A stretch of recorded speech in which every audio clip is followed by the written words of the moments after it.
Let's talk about something almost every Canadian thinks about each week. How much money do you really need to own a home in this country? And I don't mean some dream number from a mortgage calculator. I mean the honest truth for a $250,000 home, a $500,000 home, a $1 million home, and even a $2 million home.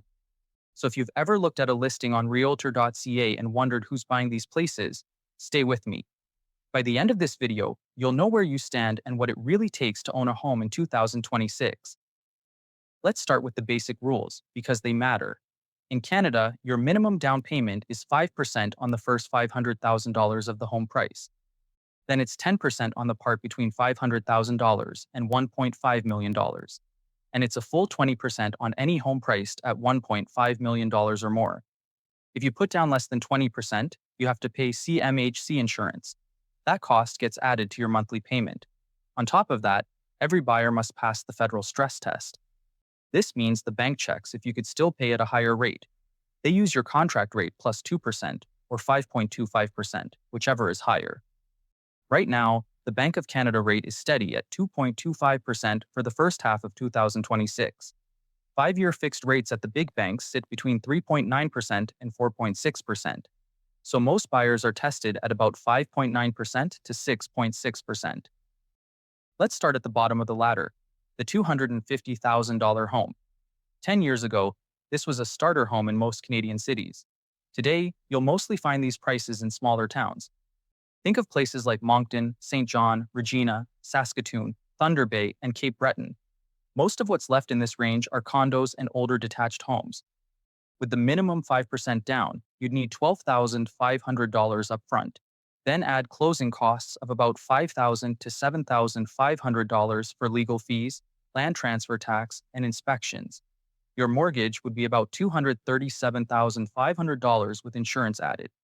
At today's stress-tested rates, a household earning about $55,000 to $65,000 a year can qualify. That's if you don't have much other debt, like a car payment under $400 a month. This price point is still reachable for many Canadian couples. It also works for some single earners in trades, healthcare, and skilled jobs. And here's the part that shocks a lot of people. Some provinces still hand out real cash to first-time buyers at this level. Ontario refunds up to $4,000 of land transfer tax. Toronto adds another $4,475 on top of that. British Columbia waives the full tax on homes under $500,000. Prince Edward Island waives its 1% provincial land transfer tax for first-time buyers and offers a down payment loan of up to 5% of the price, interest-free. These programs stack with the federal first-time homebuyer tax credit, which puts another $1,500 back in your pocket at tax time. Now let's move up to the $500,000 home. This is where most first-time buyers in mid-sized Canadian cities are shopping. Think of Winnipeg, Edmonton, Calgary suburbs, Outer Ottawa, Quebec City, Halifax, and parts of southern Ontario outside the GTA. With 5% down, you'd put $25,000 on the table, but most planners suggest closer to 10% to keep your monthly payment lower. On a $500,000 home with 5% down, your mortgage lands near $475,000 with insurance. Monthly payments at today's rates sit around $2,700 to $2,850. Once you add property tax and heating, lenders want a household income of about $120,000 to $135,000 a year. That's already well above the Canadian median household income, which is closer to $92,000. So the average $500,000 home is out of reach for the real average Canadian family. Now we hit the $1 million mark. In Toronto and Vancouver, a $1 million home is not luxury. It's often a small townhouse or a modest detached home on a busy street. Since you're above $500,000 but below $1.5 million, your minimum down payment is 5% on the first $500,000 and 10% on the rest. That comes to $75,000 minimum. But even with that down payment, your mortgage is still $925,000. The monthly cost, including insurance, property tax, and heat, easily reaches $5,500 to $5,900. To pass the stress test, most lenders want a household income between $185,000 and $215,000 a year, and that's if you have almost no other debt. According to Statistics Canada, only the top 10% of households earn that much. So who's buying million-dollar homes in Canada? The honest answer is dual income professional couples, business owners, families getting help from parents, or buyers moving up from a home they already own. Let's push all the way up. The $2 million home. We're talking detached homes in central Toronto, most of West Vancouver, Oakville Lakefront, parts of Westmount in Montreal, and top areas of Victoria. At this level, CMHC insurance isn't allowed. You must put down a full 20%, which is $400,000 in cash. And that's just the down payment. Add closing costs and land transfer tax. In Toronto alone, that tax can hit nearly $70,000 because the city adds its own on top of the province's. So you need more than $475,000 in cash before you even get the keys.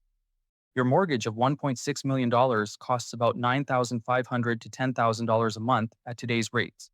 Add property tax and utilities, and total housing costs can pass $12,000 a month. To qualify, banks want household income above $350,000 to $400,000 a year. They often want to see strong savings on top of that. This is the top 1% of Canadian earners. Think business owners, senior executives, medical specialists, or families with old money. It's a small, specific group. Before we move on, let's talk about the gap between regions in this country. A family earning $110,000 in Regina lives a very different life than a family earning $110,000 in Mississauga. In Regina, that income can support a detached 3-bedroom home with a yard. In Mississauga, that same income barely gets you a 1-bedroom condo an hour from downtown. This is why national averages are almost useless for your own plan. What matters is your local market, your local property tax, and your local job pay. Alberta buyers, for example, pay no provincial land transfer tax. That can save you $8,000 to $15,000 at closing compared to Ontario or British Columbia. Quebec buyers pay the welcome tax after they move in. It often catches new owners off guard. Small details like these change the real cost of owning by thousands of dollars each year. There's also hidden math that mortgage calculators skip. Home insurance in Canada now costs between $1,400 and $2,200 a year. Property taxes range from about 0.3% of home value in Vancouver to over 1.5% in parts of the Maritimes and Northern Ontario. Utilities, especially heating in cold provinces, can add $300 to $500 a month in winter. And maintenance, the number almost no one plans for, runs 1 to 3% of your home's value each year. On a $700,000 home, that's up to $21,000 a year in real costs beyond the mortgage. Knowing this before you buy is what keeps homeowners from ending up broke and stressed. So what does all this mean for you? First, if you feel like buying a home has gotten harder, it's not in your head. The math has really changed. The stress test makes every rate hike hurt more. Second, the income you need to buy is often 40 to 60% higher than it was just 5 years ago. But wages have not gone up nearly that fast. Third, the biggest thing you control isn't the market. It's your debt, your down payment, and your credit score. A buyer with $10,000 in credit card debt and a car loan can lose $80,000 to $100,000 in borrowing power. That's the gap between a condo and a townhouse. That's the gap between renting for another 5 years or buying this year.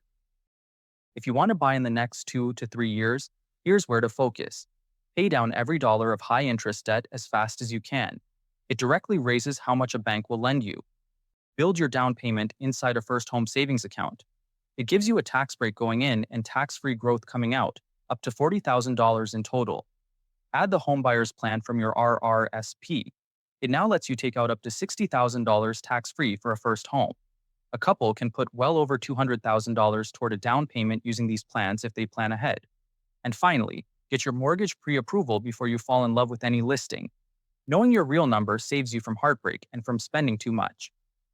If this breakdown helped you see your situation more clearly, do me a favor and hit the like button, subscribe to the channel, and turn on notifications so you don't miss the next one. I'll see you there.